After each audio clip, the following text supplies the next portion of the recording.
আজকে তোমাকে দেখো মন খুশি হওয়ার টল্লর টল্লর ভিডিও, কারণ আজকে আমার বইনে স্কুল থেকে বইনের দুইটা টুনটুনি বান্ধবী লই আমগো বাড়িতে আইছি। এই দেখো কিসমিসের বার্গার বানাইছি বইনের বান্ধবী লাগিয়া। যেতই অজ্ঞা ভাই হিসেবে তো আমার একটা দায়িত্ব আছে না গো। হের লিগে আমি হ্যাগো লেগে মাটির চুলার মধ্যে হরেক রকমের রান্না বাড়া করলাম, সেই স্বাদের গো। ভাই ভাই আমি তো টিফিনের সময় আইছি আর লগে আজকে আমার বান্ধবী গুলো আইছি। তুমি এখন দোকান থেকে গিয়া ফুচকা নোগা। কি আবার কই এলের কথা? এলেন না খাইতে না করছি, খালি খালি স্কুলে গেলে আয়ো তোমার আর তোমার বান্ধবী রান্না করে খাওয়াই গা। এই দেখো বইনে স্কুলের টিফিনের সময় বইনের বান্ধবী গুলো আয় পড়ছে। আমি মাটির চুলার মধ্যে আগুন দুরা তাড়াহুড়া করে চাউমিন রান্না শুরু করে দিচ্ছি। এই দেখো চাউমিন রান্না বয়ে আমি তাড়াহুড়া করে আমগো ফুল গাছের নিচেতে বিটকেল নিতে আইছি। আমগো এই ফুল গাছের বিটকেলটা সাম্বার বানাইলে যেই মজা লাগে, হের লেগে তো বইনের বান্ধবী লেগে স্পেশাল এই বিটকেলের সাম্বার আর পাপ ভাজি বানাম। এই দেখো আমার খেতেতে টাটকা টেস্কি আমার ফাতা কুপি আইনা আমি চাউমিন রান্না লাইতেছি। আমগো গ্রামের মধ্যে হাতের কাছে সবকিছু পাওয়া যায় না, হের লেগে তো আমগো খেতে টাটকা সবজি দিয়ে স্বাস্থ্যকর ভাবে স্পেশাল চাউমিন আর সব রান্না গিলা করলাম বইনের বান্ধবী গুলো গিয়া। কারণ বইনের বান্ধবীরা যে টিফিন টাইমে এনজয় করতে পারে আর যে শৈল্য পুষ্টি হয়। আর এই দেখো এই দিয়ে কিন্তু আমি বিটকেলের সাম্বারটা বানায় লাইছি, এখন খালি কিন্তু বাগার দিতে হইব। এই যে বাগারটা দিয়ে দিলাম, তারপরে ধন্যবাদ দিয়ে দিলাম, হয়ে গেল বিটকেলের সুস্বাদু সাম্বার। এর পরে মাটির চুলার মধ্যে খেরের ফাড়ার মধ্যে মোমো গুলা সিদ্ধ করতে দিয়া দিলাম। এই দিক দিয়ে মোমো গুলা হইতে থাক আর আমি আমগো ক্ষেতের আলু দিয়া স্বাস্থ্যকর ভাবে পুষ্টিকর ভাবে টিক্কালাল্লা বার্গার বানাইতেছি বইনের বান্ধবী গুলো গিয়া। এই বার্গারটা কিন্তু আলু দিয়ে তৈরি হইলো সাধারণ বার্গারের চাইতে কিন্তু একদম অসাধারণ, কারণ এই টিক্কালাল্লা বার্গারটা তৈরি হইতেছে একজন ভাইয়ের মামা মমতা ভালোবাসা দিয়া এবং আমগো ক্ষেতের অরিজিনাল আলু দিয়া। তারপর এই দেখো আমি আলুর চাপটি গিলা মসমসা কসকসা করে বাইজা লইতাছি। এই তো আমার বাজার শেষ, এখন আমি ফ্লেটের মধ্যে নামাই লইতাছি। তারপর অনে আমি ফাপ বাজি আর বার্গারের লেগে রুটি গিলা তাওয়া দিতাছি। আমি খুবই সুন্দর করে রুটি গিলা একটা একটা করে তাওয়া দিতাছি। তারপর বোনের বান্ধবী হলে কিছু ফসকা আমি বাজ্যা লইতাছি, কারণ মেয়ে রয়েছে অনন্ত ফসকা লেবার। এখন আমি অসাধারণ কম্বল রসুনের টিক্কালালা বার্গারটা বানাইতেছি কিসমিস দিয়া। এই সুস্বাদু বার্গারটা আমি খুব অল্প সময়ের মধ্যে বানাই আমার বোনের বান্ধবীকে সার্ভ করে দিছিলাম। আমার বোনের বান্ধবীরা তো এই অসাধারণ বার্গার দেখিয়া মোহ আকাশ খুশি। এইদিকে আমার বার্গার বানানো শেষ, দেখো কি সুন্দর সাম্বারে ফিলেটার বানাইছি। তারপরে এই গরমের মধ্যে হালকা পাতলা একটু স্পেশাল ঝালমুড়ি বানাইতেছিল। ঝাল ঝাল কম্বিনেশন খেতে সেই স্বাদ লাগছিল। আমার হাতের এই সব মজার মজার খাবার খাইয়া আমার বোনের বান্ধবীরা তো আমার প্রশংসায় পঞ্চম। যেই গরম পড়ছে এই গরমের মধ্যে একটু ঠান্ডা ঠান্ডা কোকা কোলা না হইলে কি জমে নাকি। ফাইনালি গাইস আমার সবকিছু রান্না করা শেষ, দেখো আমি টেবিলের মধ্যে সুন্দর করে সাজা দিছি। এখন বইনাগো খাওয়ার পালা। এখন আমার বইনারা খাইবো আর আমার প্রশংসা করবো যেই মজা করে রাঁধছি। I am totally surprise guys, totally surprise. আমি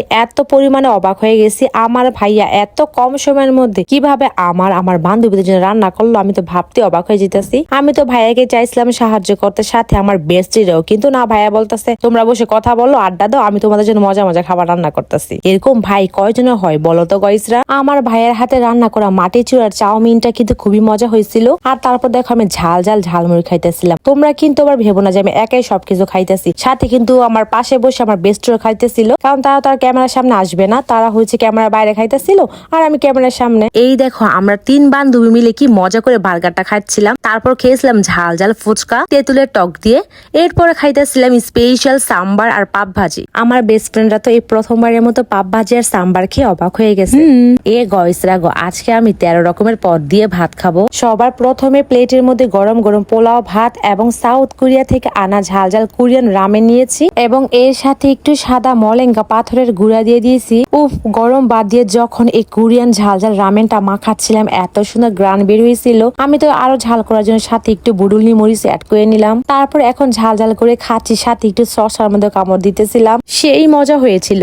ঝাল ঝাল নুডলস দিয়ে খাওয়া শেষ করে এখন নিতেছি ডালের ঘুগনি। এখন ঘুগনি দিয়ে ভালো করে পোলাও ভাতটাকে মাখিয়ে ঝাল ঝাল বুডুলনি কাঁচামরিচ ভালো করে মেশ করে নিতেছি ঘুগনির সাথে। তারপর পোলাও ভাত দিয়ে খাচ্ছিলাম ঘুগনির সাথে পোলাও ভাত, ওহো সেই স্বাদ। তারপর এখন নেবো একটা স্পেশাল খাবার, নদীর দামড়া চিংড়ি মাছ দিয়ে মুড়ি ঘন্ট। আর এই মুড়ি ঘন্টটা রান্না করা হয়েছে ঝাল ঝাল বুডুলনি মরিচ দিয়ে। আহারে এই বুডুলনি মরিচ जो खाता है হে বসতা है, এই মরিচ যে কত মজা হয়। তারপর এই দেখো আমি পোলাও ভাতের সাথে অনেকগুলো ঝাল ঝাল ভাজা বুডুলনি মরিচ ম্যাশ করে নিতেছি। তারপর নলা দিয়ে দিয়ে খাইতেছিলাম এবং বাইটে বাইটে দামড়া চিংড়ি কামড়ায় কামড়ায় খাইতেছিলাম, একেবারেই যেন ঝাল ঝাল স্বাদের রাজ্য। তো এখন ঝাল ঝাল মুড়ি ঘন্ট দিয়ে খাবার শেষ করে প্লেটে আরেকটু গরম গরম পোলাও ভাত নিলাম। তারপর নিলাম বিয়ে ভাড়ির চিকেন ফ্রাই এবং সাথে একটা ছোট্ট মাছ ভাজা। মাছ ভাজাটা খুবই করকরা, একদম মুচমুচে হয়েছিল। পোলাও দিয়ে মাছ মাছ ভাজা খেতে খারাপ না, ভালোই লাগতেছিল। আমি যেহেতু ঝাল লাভার, এই জন্য একদম বুডুলি মরিচ কামড়ায় কামড়ায় খাইতেছিলাম এবং সাথে লেবুর চোলকা খাইতেছিলাম। এই দুইটার কম্বিনেশন কিন্তু ভালোই লাগতেছিল।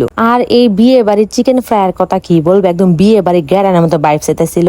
আর জানো গয়েসরা, বাড়িতে আছে কেন 13 পদ রান্না হয়েছে, কারণ আমাদের বাড়িতে আজকে স্পেশাল গেস্ট আসছে, মানে আমার ইউটিউব থেকে প্লে বাটন আসছে আজকে। এই জন্য আমার মা প্লে বাটন আসার উপলক্ষে 13 পদ বাড়িতে রান্না করছে। তারপর এই দেখো কি ছিল, চিকেন রোস্ট এবং সাথে দুইটা বড় বড় সুন্দর ডিম ভাজা। এই চিকেন রোস্টের ঝোলটা এত পরিমাণে ভালো লাগছিল। আমি কিন্তু ঝাল লাভার, একটু মিষ্টি মিষ্টি ছিল, বাট খেতে কিন্তু মন্দ না। বাট আমি তো সাথে ঝাল ঝাল বুডুলি মরিচ নিয়ে এনেছি, আর ডিম দিয়ে রোস্ট দিয়ে পোলাও দিয়ে খেতে একদম অসাধারণ কম্বিনেশন ছিল। আমি তো প্রতি বাইটে বাইটে বুডুলি রে খাইতেছিলাম। উফ, কি বলবো, একদম পুরো ঝাল ঝাল ফায়ার বাইফ ছিল। রোস্ট খেতে খেতে তো আমার মুখটা মিষ্টি হয়ে গেছিল। এই জন্য দেখো পোলাও ভাতের সাথে আমি একদম শুধু মরিচ দিয়ে তৈরি করে ঝাল ঝাল মরিচ খোলা ভর্তা নিয়ে নিলাম। উফ, আরে ইয়ার গইস, এই মরিচ ভর্তার কালারটা দেখছো, কি লাল লাল ঝাল ঝাল, পুরো একদম ফায়ার বাইফস। এক নলা মুখে দিলে একদম সেই স্বাদ লাগবো। বিশ্বাস করো গইসরা, এক লোকমা যদি খাইতা এই মরিচ খোলা ভর্তা দিয়া, তাহলে বুঝতে পারতা পোলা ভাত দিয়ে এই মরিচ ভর্তাটা কত মজা।